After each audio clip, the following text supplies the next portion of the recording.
ইয়া আল্লাহ ইয়া আল্লাহ ইয়া আল্লাহ ইয়া আল্লাহ।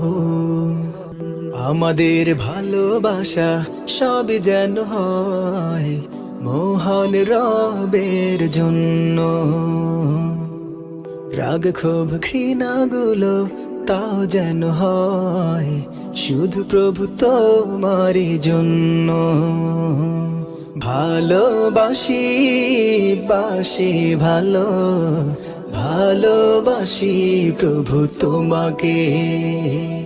ইয়া হাবিবি ইয়া রাসূলুল্লাহ, হৃদয়ে গেথেছি তোমাকে। মান আহাব্বা লিল্লাহ ওয়া আবগাদা লিল্লাহ ওয়া আ'তা লিল্লাহ ওয়া মানআ লিল্লাহ ফাকাদ